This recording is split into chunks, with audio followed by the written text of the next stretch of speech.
Hey everybody, welcome to Love and Reload, the voice of the relocation industry. I am your host, Ben Cross, and I'm so blessed and honored to be here today with you. And we are going to unpack the H-1B madness that's going on right now with some of my dear friends right now. We got Ritu Dubey here. How are you, Ritu? Great, thank you very much. Yeah, and we got Francisco Solis. How are you, sir? I'm doing great. Thank you for having me. Good. And my dear friend, Anindita Chowdhury. How are you doing, Anindita? Wrong question to ask. Yeah, I feel like we got to have a There's a new lot to say. greeting. We need a new greeting, like how you holding up, how you hanging in there, You still Exactly. alive? Still alive? No, but yeah, so we're all just kind of like reeling, I feel like, from the news, right? Of all the H-1B changes that are going on. So get in the comments, hit that like button, let everyone know, hey, we're here, we're talking about this. We're gonna have just kind of a, candid, personal kind of conversation, just a little bit about, what's going on with the H-1B process right now, what we're hearing, the evolution of it all, and just kind of process it together. If you've got questions, get in the comments. If you've got reactions or thoughts, get in the comments here. Check in with us. Let us know who you are, where you are, and we will definitely say what's up to you. But I want to ask you all, where were you on Friday when this news broke? Ritu, do you remember where you were? You know what? I do remember. It was just a quiet, regular Friday until it wasn't. Yeah, because it was Actually, late. It was Anandit, late in the day, right? yeah, it was like around 3 o'clock or something. And my phone pings, and Anandita was the one who messaged me. And I was just, then, of course, all hell broke loose after that. Then it was complete scramble mode. I went from like a nice, easy, chill Friday to like, oh my gosh. Yeah, and I was like, I'll go home, I'll watch a movie, and then of course all of the weekend plans then just got completely sidetracked Francisco, because what this were you obviously up took to precedence. when this broke? I was picking up Tiff Streets actually. I got a call from my brother-in-law who manages the McAfee program, and he said, "Hey, this is what I'm hearing." And of course, I took the stance of, "Oh, it's just a rumor. Don't worry about it." Right. And then 2 hours later, "Oh, it's been signed, right?" So it went from like an idea to where like it's not gonna happen to what to 2 hours later at 3 o'clock, and they said, "Oh, it's been signed and effective this weekend." So it completely went from Tiff Street to straight to your laptop. That's so crazy. I remember I was having a conversation with him about something like totally unrelated, and somebody was like, "Oh, you hear about this H-1B thing that Trump's talking about?" And I'm like, "Yeah, yeah, like whatever," like kind of what you were saying, and I kind of disregarded it, didn't think about it, and then I got on the next call, and they're like, "I am not well right now." I'm like, "What do you mean?" And I thought like somebody died. Like that was the tone on the call. I was like, "Who is everyone okay? Like, did your?" And they're, I gotta go. I gotta go. And it was crazy. I mean, Anandita, where were you? I had finished the WERC APAC conference in Bangalore. We had a successful meet with a whole team. Finished that, came back to my hotel room. I had dinner with a friend from the meet conference, and then came back to the hotel at 11 p.m. So you were in And India when this I was in broke. India, in Bangalore, and I promised a friend because I was leaving in a few hours, heading back to the US, from Bangalore via Calcutta, which is home to me, and then the US. So I promised a friend a nightcap just to catch up because we hadn't a chance to talk during the conference. And I'm sitting in the lobby of this gorgeous ITC Gardenia hotel, and with cool breeze, I'm like, okay, time to de-stress Just and just relax. find my Yeah. way back home. Yeah, it was a successful conference. It was crazy. 2 weeks I was in and out of India in like 14 days or 16 days, but anyway. And then 11:30 p.m. I get this text from our director saying Bloomberg breaks this news, and I'm like, what? I'm like, oh my god. So from then to 6 a.m., which was my flight, 5 client calls, probably at that point 15 WhatsApp messages. Then I land in Calcutta. I had promised I'm on my way back, so I promised my mother and my brother lunch. While I'm eating lunch, I'm watching it all over the Indian news. Oh God. Trump is after H-1B visas, which is pretty much 72% Indians. And then pretty much it had slowed down a little bit because it was nighttime in the US. I'm like, hallelujah. And then till the point I boarded my flight in the lounge, before I boarded my flight, transiting through Dubai. was calls, calls, calls. And thank God WhatsApp works, at least on the airlines that have internet coverage. It was like literally, I calculated 53 messages on WhatsApp. Wow. That's And then I incredible. land by 8 a.m. US Sunday time. And then, like all of us, it So you continues. worked through the night. That's crazy. And you were in You India too. have to. Yeah, shout out. We got a couple people checking in. Get in the comments, y'all. Let us know who you are, where you are. We're talking about where we were when the H-1B news broke about the $100,000 fee associated with it. Erica checking in. Thank you for hosting us. You're welcome, Erica. Get in the comments here. Would love to know what your thoughts and reactions are. Daisy asked, great question, Daisy. Will this show be kid friendly? Yes, there's no alcohol just because my glass is empty. So we should be on our best behavior, Daisy. But I'd love to know what your thoughts are. Get in the comments. You know, and you bring up a really good point. You're in India when this breaks. What is the reaction in Asia and India, where 72%, to your point, of H-1Bs come from? I will tell you, I have attended many, starting with ALA, then WERC, many conferences in my 30-odd year tenure, and I've been privileged to speak at quite a few.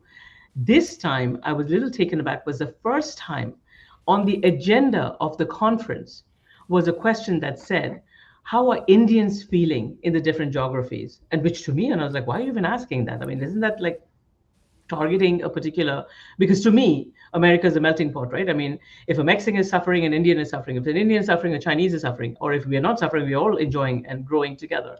There's no difference. But it was interesting for me that at a conference, there was a specific question on the immigration agenda where we shared a panel with some people addressing APAC, some people addressing Europe, me addressing, North America. I was touched. I was going to say that, at the end of the day, it's, like for the three of you for sure, but other people who've heard me speak, I'm so adamant on reminding, I don't care whether it's corporates, whether it's the largest law firms, there's a human being behind the petition. And at the end of the day, this is the country that respects at least 35 years of my tenure here. Francisco, I'm sure you'll relate to it. Ritu, you too, is the greatest country that encourages the melting pot of, nationalities. Our strength is our immigration. For the last 200 years, specifically in the last 50 to 60, innovation is what made America always been great. And today, when you're targeting that, where do we stand? Because now if you're asking for $100,000 per petition, and in the beginning, of course, the live telecast was per year, who's going to be able to afford that? And you're just stealing talent. That's a great point. And we're going to talk about the impacts of this too, as we go in the show here. And get in the comments here. I want to know your thoughts and reactions to the 100K H-1B fee. And Samara, actually, can you put that along the scrolling there so people know when they're checking in kind of what we're talking about today? But Francisco, can you kind of describe the evolution of your understanding and the news as it came out around what the rumors were around how this was going to be applied and kind of what it's actually going to be as you understand it? Yeah, I mean, if I could just piggyback a little bit on what Anindita said, I think, when we started the call, I mentioned that we were on the sort of wait and see path, right? Let's wait and see, let's see what happens. But I think what really drove action on our side is putting ourselves in the shoes of our visa holders, right? We could, as corporate, we could wait and see and wait till we get more information. But our visa holders are concerned or worried or asking questions. And all of a sudden, if our day is disrupted, definitely our visa holders days are disrupted. Their travel, business travel, personal travel. So that's really what drove us to take action and identify where our people, ask the right questions, reach out to our providers, our colleagues, our friends who are in the industry, to try to network and try to get as much of an answer as we could. Were people freaking out, Francisco? Yeah, I mean, people who are abroad, who are renewing their visas, people who are traveling for business, they're reaching out and saying, hey, this, the understanding, which was very broad, was anyone who is on an H-1B visa is subject to this penalty, this fee. And so the risk or the fear was, hey, I'm on vacation, I'm on an H-1, I'm going to come home, and they're going to try to validate if my organization paid the fee. Well, nobody has paid that fee. So then what does that mean, right? So then the additional scrutiny and the uncertainty that's why a lot of the providers, and I appreciate all of the immigration vendors. And Anindita, I received your alert and many alerts, and really given corporates the guidance and say, hey, advise your travelers to hold off a little bit. Let us find out a little bit more information. If you don't have necessary travel, don't travel right now. Let us get more information. So that's sort of the value of having this vast network of colleagues and friends in the industry. Yeah, And it's really Francisco, as you important. know, there's so much of misinformation out there, right? Because when people are nervous, they want an answer. And in fact, like we were also partially criticized by some smaller accounts. People like you and others who've been tenured in the industry value the fact of correct information. But they're like, oh, can you tell us something? I said, well, there's something I can tell you is don't let anybody in the US travel. And as far as the people outside, if they can't make it by 12/01, September 21st, wait till the dust settles on Monday or Tuesday in the US, and then we'll advise you. But people are nervous, and every little screenshot that I'm sure all of us got shared, we got shared, and I'm like, oh my God! I said, I think I know a little bit about immigration after 30 years. Please be patient. I'll tell you when I know what is from the horse's mouth. Yeah, It's crazy. I've said this many times. Our visa holders know more about immigration, and they're more in tune Four with of us combined. than attorneys and corporates. They will find any article that before it even comes up. They may even be on the phone with the president before it was out. They just know so much more than we do, and they send you every article. And then you as a organization, you have to tame that, control that a little bit, right? Control the Absolutely. narrative a little bit, and hopefully they respect you enough, like Anindita said, they respect you enough to where you're telling them, hey, hold off a little bit, let me do my own research. We have our partners. We'll get back to you. Ritu, how do you keep people calm in a situation like this?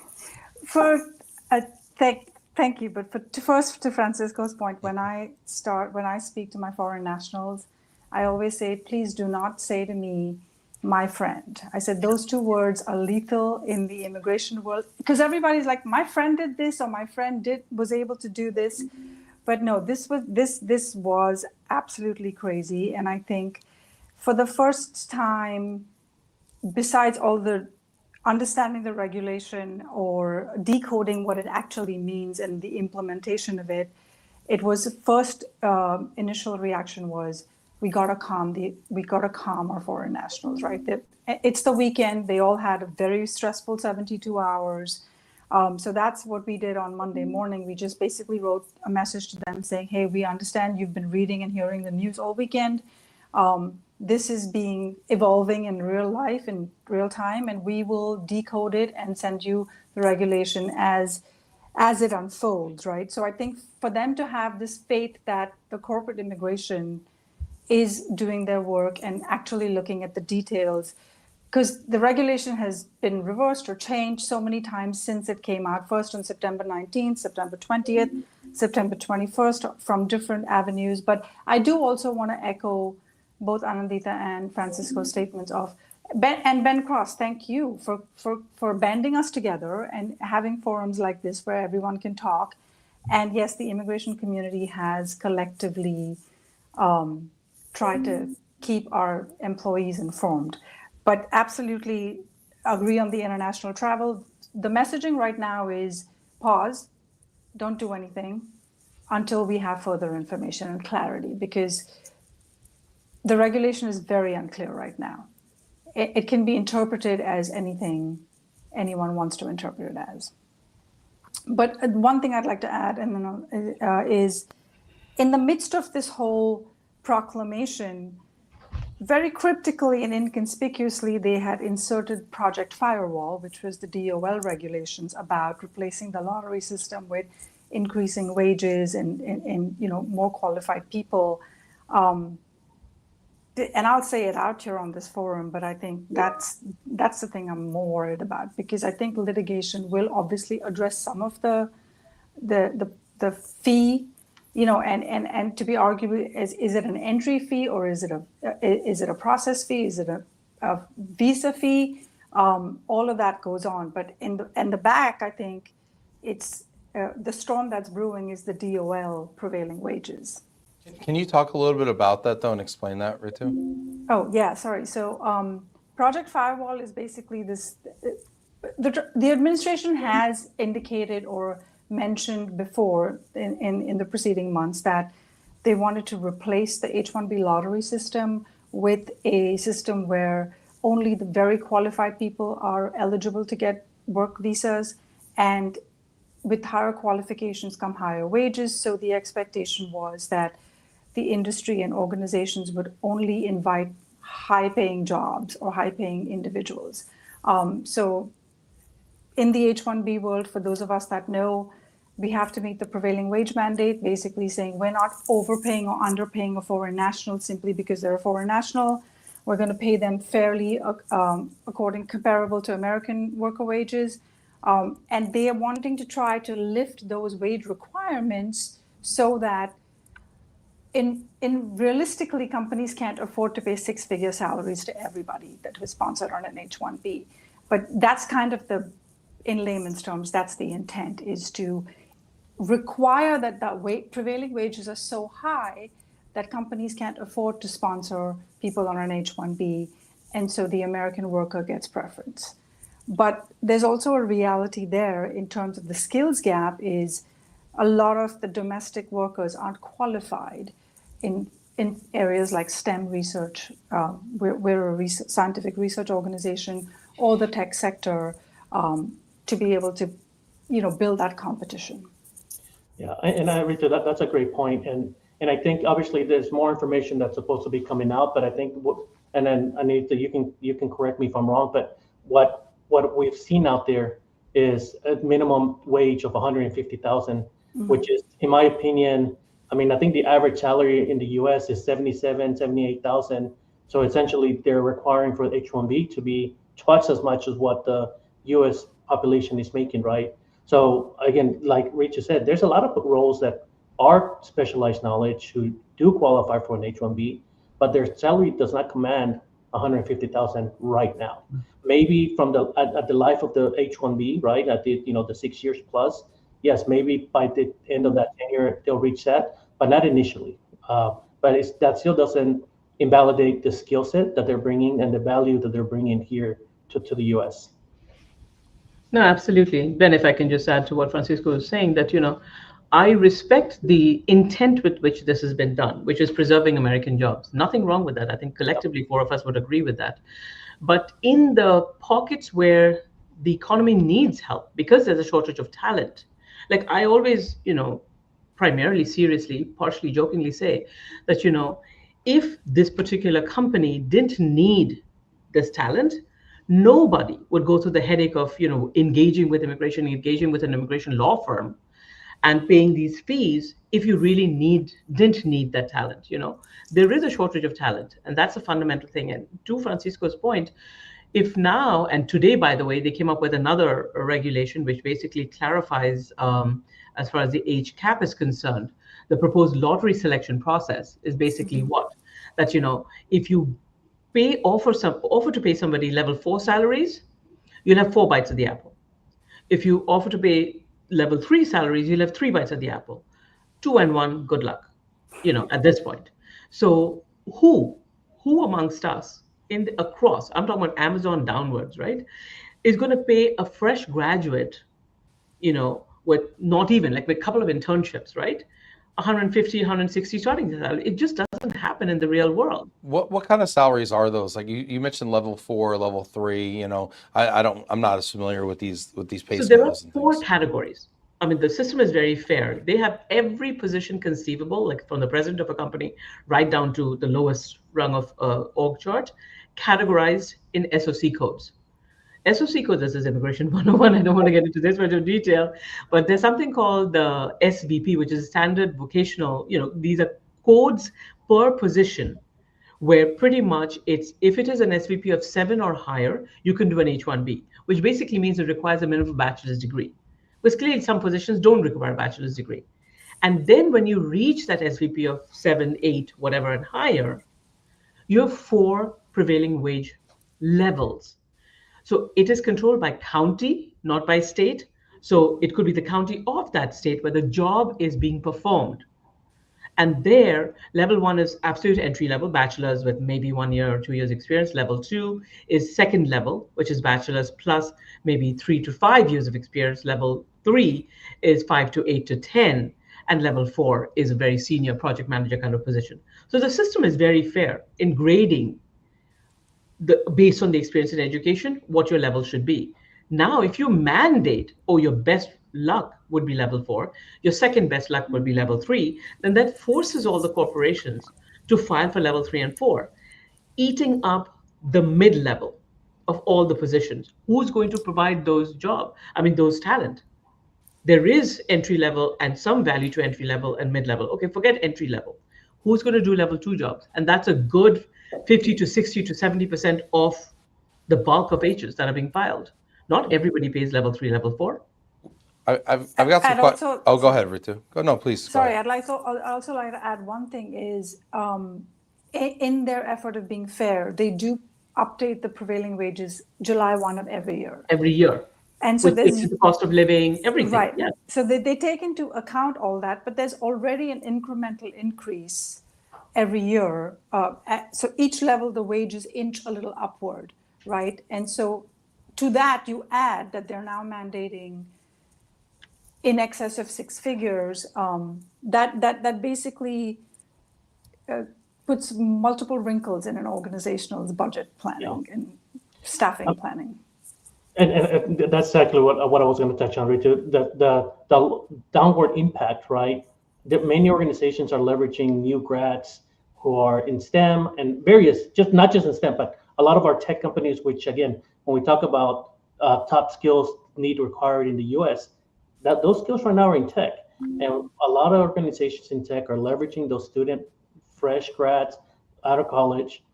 Now you're asking them to pay a 6-figure salary, potentially bottlenecking that talent source and having to, lose that opportunity to have access to those recent grads. So that's again, I always like to think about the long-term impact. And I think that the initial impact to the H is one, but then also what do you do with all that talent that's coming fresh out of college? And I'm sorry, Ben, I know there was some questions you wanted to address. Yeah, we have questions coming in here. Get in the comments here. I want to hear your reactions, but I find it really interesting, Anindita, and Francisco and Ritu, what you're pointing out, though. It sounds like there's almost a compounding effect of cost that's happening. And with that effect, I'm really curious to hear what the effect will be on talent and what the strategies will be to address this and kind of work around this. So, and I think that's kind of where Nafisa's question goes. Before we get there, though, I'm going to go to Daisy's question first, and then we're going to go to Nafisa's. Get in the comments, y'all. Hit that like button as well.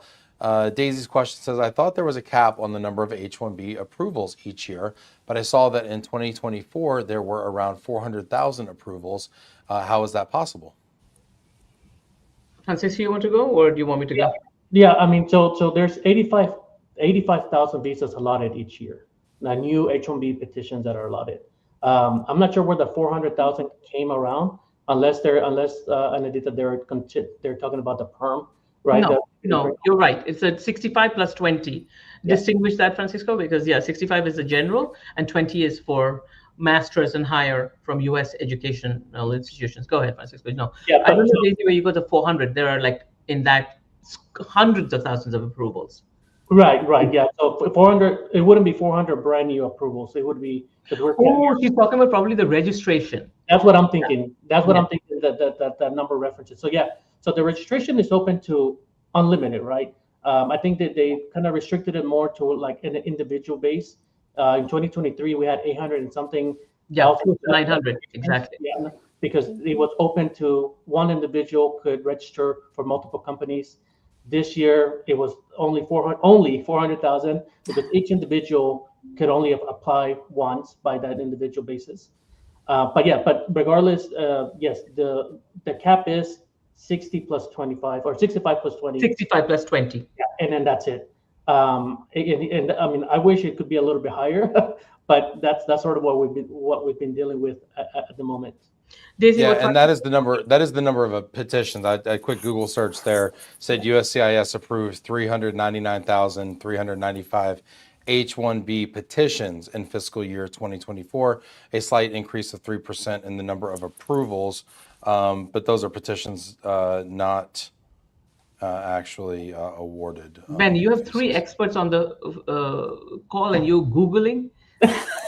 I Google. Well, I think that's where the misinformation comes from. No, well, yeah, you guys were that's saying I don't know where she got the information. I'm over here trying to come That's misinformation, because what, Daisy, just to address your point, there is a window in the third week of March which opens up to register. Originally, in the good old days, we would have to prepare a full petition and submit it. And it's a very honestly fair process where the computer pretty much, if you fill the forms correctly, the computer picks up and then selects. It's a lottery process. If you're the largest company, if you're in Amazon, you don't get a preferential treatment right down to a startup. So it's a very fair process.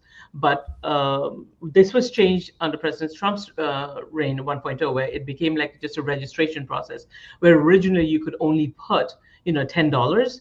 They increased this to $2.15 this year, and then pretty much unlimited. I mean, it's just ridiculous because all you need is 5 pieces of information: first name, last name, date of birth, country of citizenship. That's it. Nothing about your criteria, about your education, nothing about the job being offered. Anyway, so an employer can file this registration in an online portal for you, which Francisco was saying this year was like close to 500, 400 something. The year before, there was duplicate filings. So, that was cracked down upon by the Biden administration. And that was close to 900,000. But essentially, the slot is for 20, which is for US masters and PhDs, higher studies, and 65 for the rest of the world. So that's your 85 that Francisco was talking about. And just, again, don't want to get too much into the weeds either, but again, the masters are the ones, the master's degree are the ones they get to double dip, right? They get to be on the masters and on the general. But I think, Daisy, you're spot on. I think that maybe the numbers that you were looking at were extension amendments and all of those sorts of petitions, Sure. But not necessarily what we generally call HCAP in the industry. Sorry for using Google, guys. I apologize for that. I just want to It's go all right. on the It's all right. record. Listen, your job is the expert. My job is to be the layman, okay? Yes, Ritu. In listening to this banter, the inherent design of the H-1B, they only give 20,000 for Masters Plus, but then they want people to make 6-figure salaries. So they need to change the fundamental skeleton of the visa program, which I might be wrong, but the fundamental regulation for H-1B hasn't changed significantly since 1983. 40 years, yeah. Yeah, so I mean, maybe that should be the focus rather than wanting everyone to pay $100,000, which also, if today I did hypothetically have, I wish I did, $100,000 to pay, I would not know who to pay it to or how to submit the payment. There is no guidance on how this payment will be processed, who will it be received by, what is the verification of the receipt process. It's in a manila envelope. You just go up to the White House with a manila envelope. Okay. So what kind of denominations of bills are acceptable? Unmarked 20s. Everybody knows, Ritu. Have you watched the movies? Unmarked. I wouldn't say unmarked ones. Yeah, it's a really good question, though. Yeah, I mean. But you know what is the saddest thing? Sorry, Ritu, finish because I want to say something. No, I'm done, thanks. The saddest thing is we're talking about level 3s and level 4s, right? Because that's what today's update is. But what is it doing to the economy? The big boys might dream of affording 100K. What happens to the middle and the smaller companies where innovation comes from? This is the country that gives us so much of opportunity. You're looking at 3 grateful immigrants on the screen, and the fact of the matter is, if we ship this talent to the home countries they come from, we are at a loss. This innovation, and when even President Trump met with all the CEOs of these, IT companies or large companies, 8 of them happens to be from India, and they all came on H-1Bs. Look at Elon Musk. Look at the Google brothers, who created Google. Look at NVIDIA. Who are these? Where are these companies who are giving hundreds of thousands of jobs to the American nationals? Yeah, at some point, when it becomes too onerous to bring the talent to the job shifts to the talent. No, right? I'll tell you, in India, there are large CEOs. They're saying, if they don't want us, come back. I'll give you an opportunity here. The fact of the matter is, the opportunity is never going to be equal. This country is still where the talent resides, opportunities reside. It is the seat of innovation in the world. Well, and once the job moves, to me, like it's easier to move people than to move the jobs. Once the jobs move, it's really hard to get those jobs back. I mean, you're talking about infrastructure, you're talking about offices, you're talking about, nexuses, you're talking about, organizational set, being set up places. And then of course there's tax bases that come along with that. There's all sorts of things, generationally that comes along with that too. So there's massive impact to all of that. And you brought up a good point, Anindita, that I was just kind of thinking about, when we talk about like the big guy versus the little guy, right? In business and everything, being able to afford this, right? And I was thinking about how there's all this consolidation in the marketplace in every industry. I mean, gosh, we even see in the real estate industry where Anywhere Group and Compass merged and Rocket and Redfin merged, and you're seeing these large tech companies come together and stuff. And it just seems like there's just this race to be the biggest and the singular large company in a space. And those ones are going to be able to go out and afford to spend the money, on the prevailing wage at the highest quartile, but also to be able to pay the $100,000 fee. And you're right. I mean, what is it going to do to the small company? They're going to be pushed out, and it's just going to kind of further perpetuate the imbalance, I think, of competition, it feels like. Super interesting. Get in the comments, y'all. I want to hear your thoughts on this. Jillian says, so informative. Thanks for the episode. Appreciate you, Jill. We got people checking in here. Jay Hall checking in. We got a great general question. What's keeping you up at night? Don't say a bad pillow, Francisco.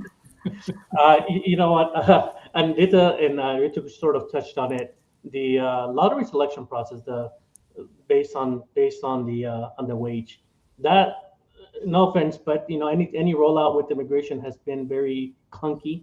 The registration was clunky the first year. Just the thought of having someone who's on a level 4 wage be re-entered and like whatever the mechanism that's going to be to give them the 4 opportunities versus the 1, and whatever that system and that technology that they're going to use for that, and ensuring that that's an actual decent system.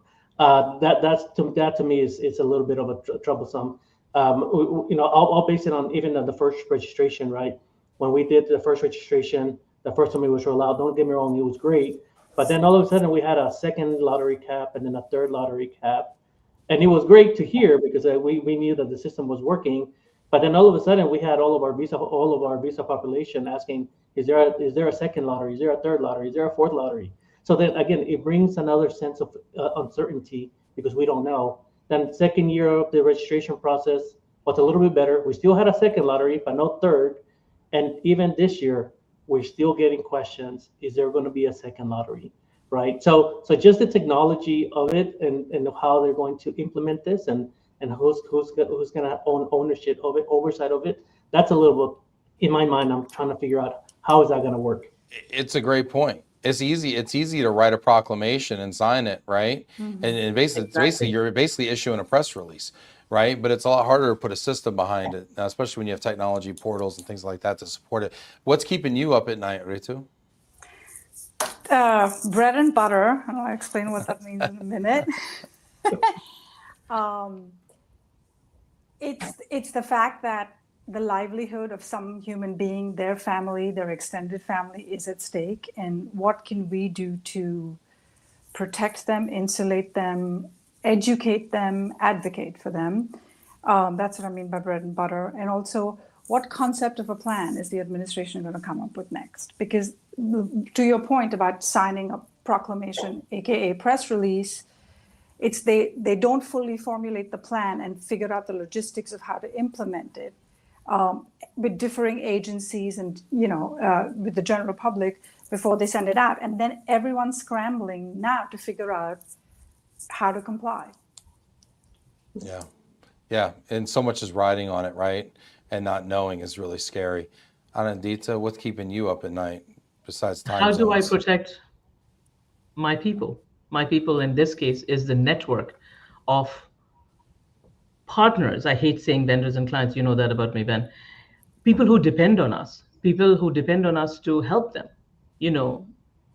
provide for their employees and indirectly and directly help continue to make America great. It's like what is the legal solution?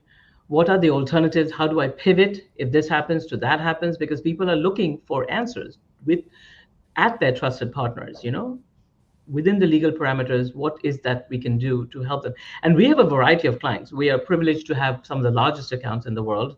The largest account has 650,000 employees, and the smallest is a startup.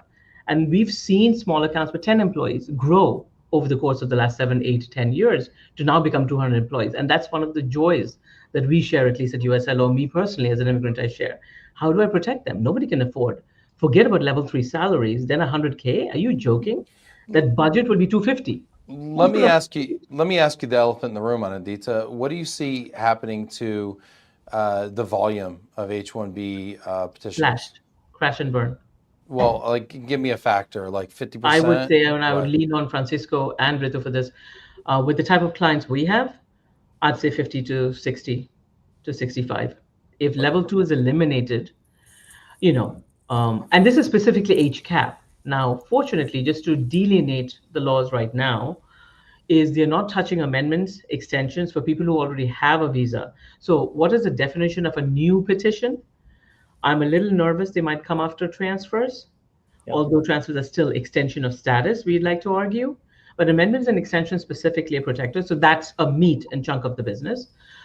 In addition to that, and I'm talking about only H visas, there are Ls and Os and many other visas, TNs and all that. But I would say HCAP is destroyed. I mean, I don't think, Francisco, I would like to hear what you have to say. And Yeah, what do you think? I don't think we'll meet the cap this year. I'd be shocked if we I would agree. 85,000. Yeah, I would agree because again, again, a lot of the selections, a lot of the smaller companies are going to be out of the running. But even some of the larger companies are going to start being having stricter policies around who do we enter in the cap. A lot of like I mentioned earlier, a lot of organizations enter new grads, so those new grads are likely out of the pipeline as well. I mean, I think we'll get close to meeting it. If not, we'll meet it, but it's not going to be like it's historically been an excess of applications. Exactly. Because it's going to be very limiting, and there may be some fear around it as well. So some corporations may not be willing to take that risk at the moment. Absolutely. Very interesting. Ritu, what do you think is going to happen to the volume of petitions? I agree, and from the different side of the coin, I will say the fear is that there will be a complete drying up of the H-1B talent pool. Also because the ripple effect of that is foreign students won't even want to come to the US or enroll in STEM programs because they know they will not be able to get the H-1B.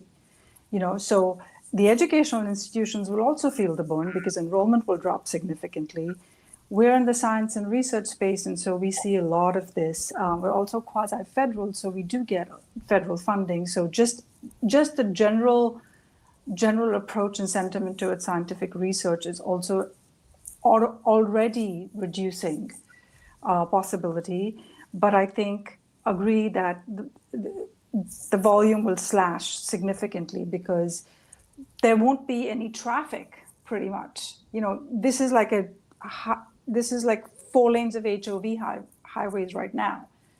And then we're going to be like, there's no vehicular traffic coming because they don't have any prospects here. Who would have ever thought you would have described the U.S. immigration process as 4 lanes of HOV traffic? 4 is undercutting it, but you get my drift. No, I understand.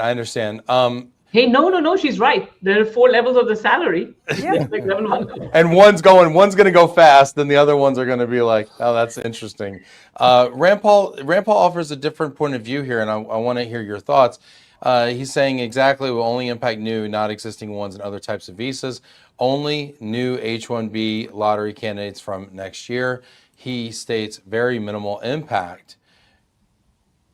He says it is an opportunity and challenge for global mobility and immigration leaders to deal with this Trump card. What are your thoughts on that? Reactions to that? Francisco, what are your thoughts on that? Yeah, I mean, I think it's what we've been saying, right? So the $100,000 fee is on new petitions, new cap petitions, from what we've understood today. If I think once they clarify a little bit more on the change of employers, right? I think it's the description is a bit ambiguous at the moment. They've clarified a few positions. There's still some interpretation, and I hate to say that, but anytime you leave something up to interpretation of an immigration officer, unfortunately, because of the training that they have to take is pretty extensive. And when you throw in a brand new proclamation that they have to then use their own interpretation, it's a risk. I think he's right. I think it is probably only going to be H-1B cap and only, but until they clarify that specifically, there's going to be a lot of interpretation that we need to be careful with. Yeah. But what they've done overnight, go ahead, if I Ritu. can just add a quick comment, what they've done overnight by spreading this regulation out, whether it's reversed or modified or what have you, what they've done is basically sour the taste in everyone's mouth. And you're looking at students, you're looking at current H-1B holders, you're looking at prospective employees who are here in different statuses, J-1 exchange visitors, the bulk of NIH is J-1 exchange visitors. So essentially, they've just created a lot of fear and distaste towards the H-1B, even though we may now explain it once it does become clear that there's only a subsect of the population or it's only applicable to new visas. But even so, even with the current existing visas, there's no mobility options. If you're basically then indentured service, right? Because you're basically saying, stay with the same company if you want to keep your H-1B. You can't travel, you can't leave the country. So there's all those ripple effects to consider, not in addition to just the numbers. Yeah, I mean, clarify, the proclamation delineated new petitions not to be amendments and extensions. I mean, for us in the industry, we can argue, right? But they have not clarified, like Francisco was implying, transfers. Second category, I can say, AC-21, Section 104, Section 106 extensions. So that's still unclear. Yeah.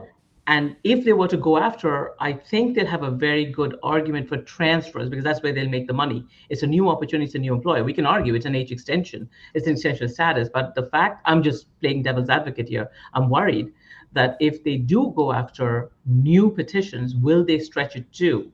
It's not cookie cutter, it's not black and white. I mean, nothing is that simple to interpret, or else we won't be in this mess to begin with.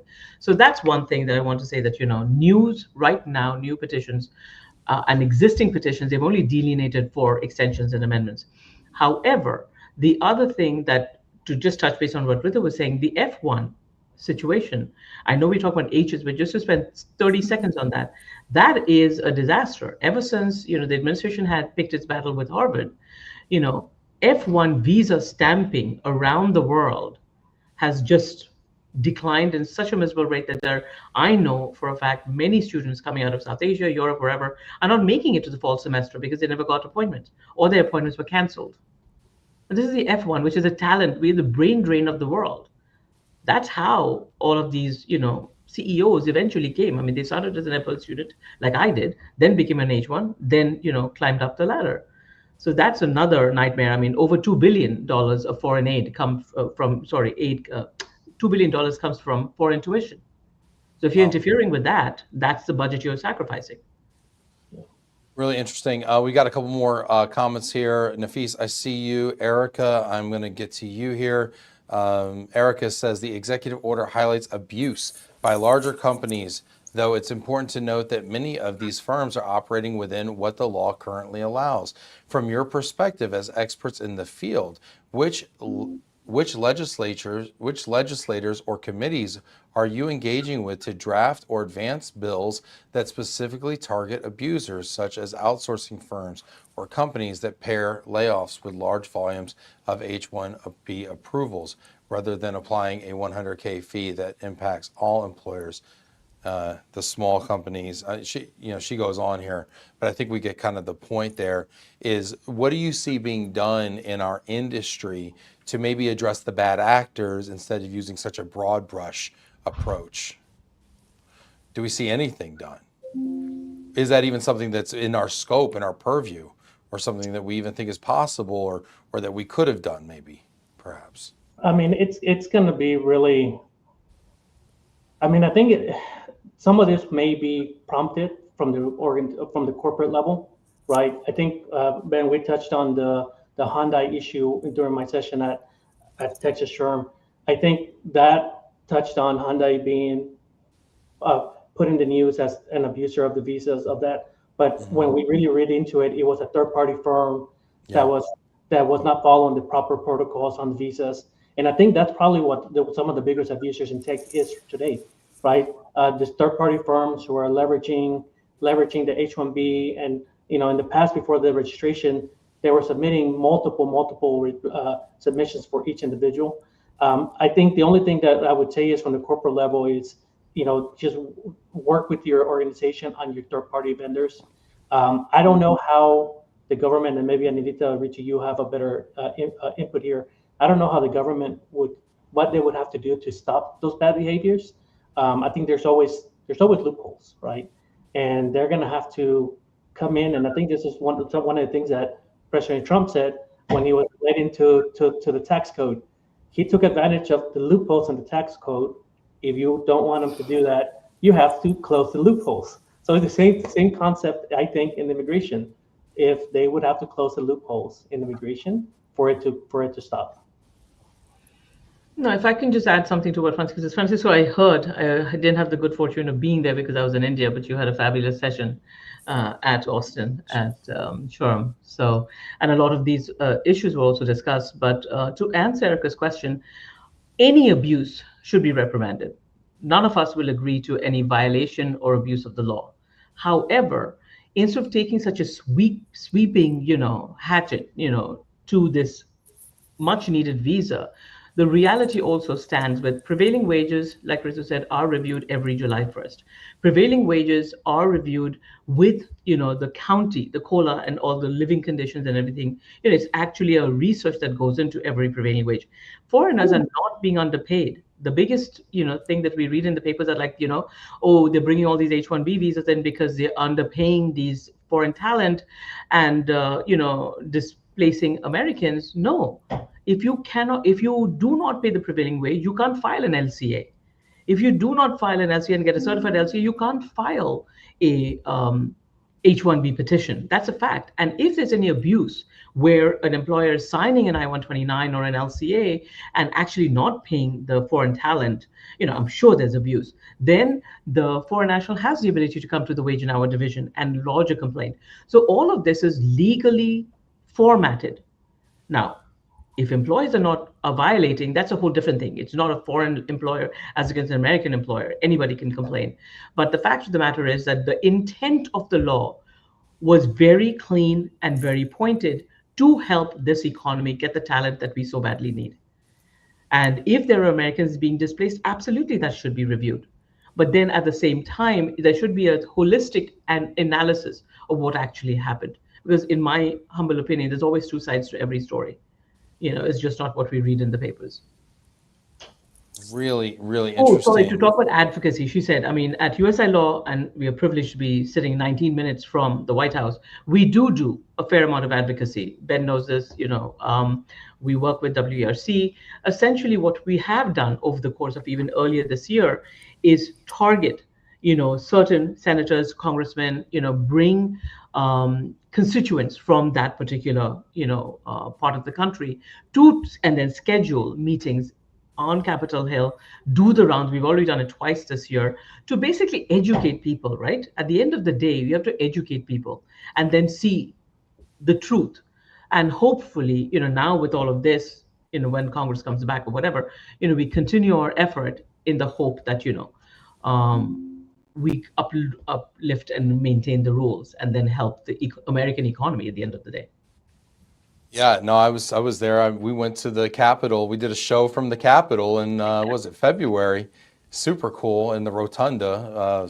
So neat, and actually sat with a in a congressperson's office, and it was so funny. They said, "Well, what are what issue are you here for? And I was like, well, gosh, I don't know. And I wish they would ask me that now. I would have had probably about 5 things I could talk to them about. I didn't have a chance yet. It was on inauguration week. Anyway, I have one more question. I've saved the best for last. My dear friend Nafis. The problem is that from the proclamation, follow-on updates are becoming more stringent. How do we see this process evolving? Let's take out a crystal ball, dust it off. I know nobody actually has one, but let's just pretend for a moment. How do we really see this thing evolving? Ritu, how do you see this thing shaking out? I think to build on what we were talking about, education and advocacy, I think it should be targeted to that, like in the petitions that will be filed, because employers will continue to file petitions skirting this whole $100,000 rule. But like there are checks and balances in place. Most employers are compliant. I think a lot of the misconception is also when the general layman is talking about or reading about or discussing immigration, they tend to club legal immigration and illegal immigration together. That's very And a different. lot, right? And so everyone's like, yeah, it's not fair. The illegal immigrants, they're displacing US workers, but it's data. I know, Ben, you and I have had a podcast before where we have used the phrase data is the new bacon. I know bacon's a little less popular now, but that still stands in the sense like tangible, concrete information to prove that there are employers, they are being paid fair wages. They are not actually displacing US workers because most employers have to engage in recruitment activity before filing for a case and say, we couldn't find a qualified US worker, right? And to that point, in the level 2 and level 1 introductory level wages, if the employment or the wages were attractive enough for domestic workers, there probably wouldn't be the need to hire so many foreign national workers. So that's also a design problem inherently over here. But I think the largest misconception is they mistake legal and illegal immigration, whereas most employers we have increased site visits from this administration, so we have to be compliant. There's checks and balances to ensure that people are paid proper wages. So I think a lot of this is fluff. When if you actually uncover all of that and take off all the fluff, you find most employers are compliant. Yeah, thank you for that. Francisco, how do you see this process evolving? And after, you got this proclamation, we got, updates every day, obviously. Yeah. I'm getting literally updates right now as we speak. How do you see this evolving? You know what? I think this administration has a MO, right, for this current term of laying out a somewhat large proclamation or some overly too big, too overly sized proclamation, and then narrowing it down through negotiation. My hope is that the 100,000 fee is out of the ballpark. They're going to come down to the tech giants negotiating with the administration and say, look, this is a key pipeline for our business, for what, especially on the tech, which is the skill set that the administration is looking for, AI and other tech sectors. My hope is that this is going to encompass a negotiation. And I do feel that there's going to be an increase of fees. I don't think it's going to be $100,000. I don't even think it's going to be like the UK where you're paying 25 or 30,000. In my opinion, and I think an H-1B would maybe a $2,500 to $5,000 fee. So I do think there will be an increase. Organizations will have to budget a little bit better. They're going to have to be a bit more selective on who they're positioning. But it's sort of like Anindita said. We understand the focus of what the proclamation is trying to accomplish. We understand the goal. We understand where we're trying to protect American jobs. It's just the way it was announced, it wasn't the best. And we hope we can compromise to where it makes sense, to where we're still encouraging talent from abroad to come in while still protecting the talent, our American talent, right? So I do think there will be a compromise there. Francisco, do you suspect, and just personal opinion, obviously, just a guess, right? But do you suspect that this is maybe some sort of posturing or some sort of negotiation tactic, and they're going to come down? I mean, it sounds like you think maybe they're going to come down dramatically in this. I mean, as respectful as I can be, I do think it's a little bit of posturing. I would say I would equal it to what the tariffs were, right? The tariffs were, everybody's going to pay 50, 60, 100%. Now there's deals being made for 10%, 15%, right? I do think it's almost like a shock factor, and then everybody will express what the shock was, and then it'll be tamed down. But again, I don't hate the goal. I understand it. I understand that, especially with all of the additional expense that immigration is having to do with army, with having the additional officers enforce the different policies. I do think that the budget I think it's tripled. The budget has tripled. So I think there's going to have to be a new source of revenue. And in my opinion, it's going to be heightened fees and immigration. And that's where I'm just speculating here, right? Yeah. I typically, it's like I always say, I try to remain as politically agnostic when it comes to this, because we just don't know.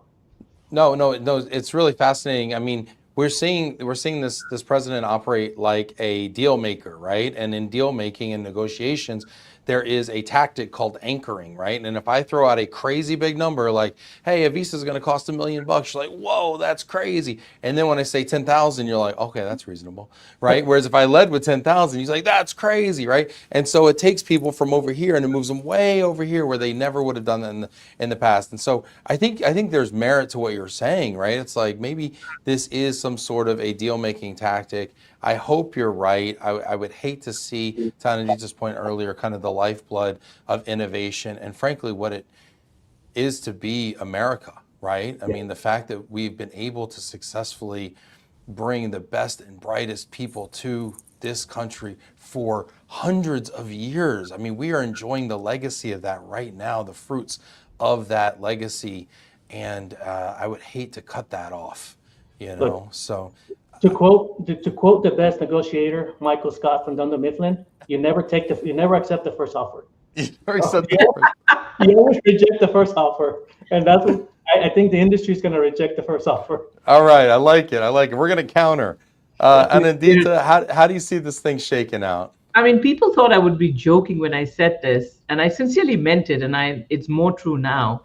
Is when Elon Musk and Trump got together, that bromance. I was like, okay, as long as they're friends, business immigration is protected because Elon is an immigrant himself. Elon is Elon because of the opportunity he got.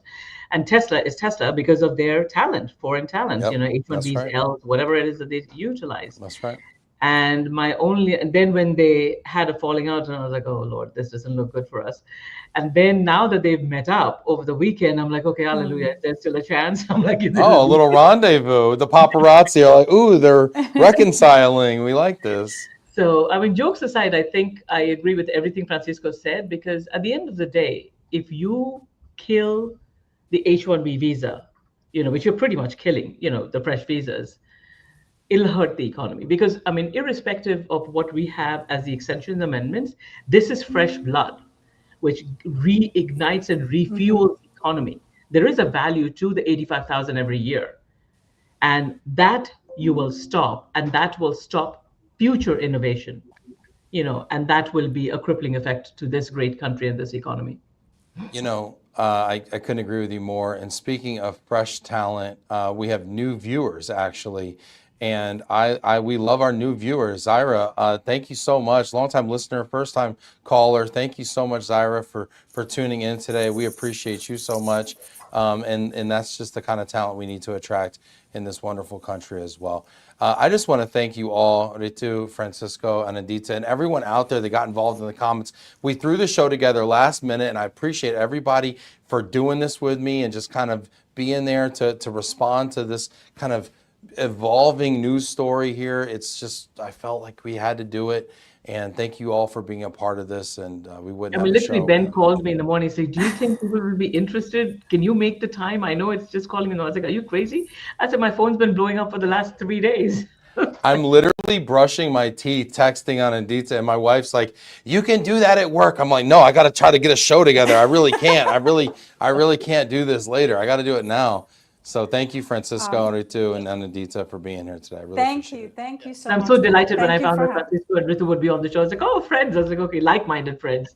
Yes. This will No, be fun. this is Very good. great. Thank you for organizing this. And I want to say, and I say this to all my foreign nationals, I was like, we move with faith, not fear. So hopefully Amen. that will at least give a little bit of optimism to everybody. But no, it's wonderful to be here. And Ben, you're the GOAT with all this stuff. I will You're give the you that. sweetest. Thank You're you the so goat. much, Ritu. Okay. I love you guys. Thanks. Take care, y'all. See you tomorrow. All right. Bye, Bye. everybody. Thank you.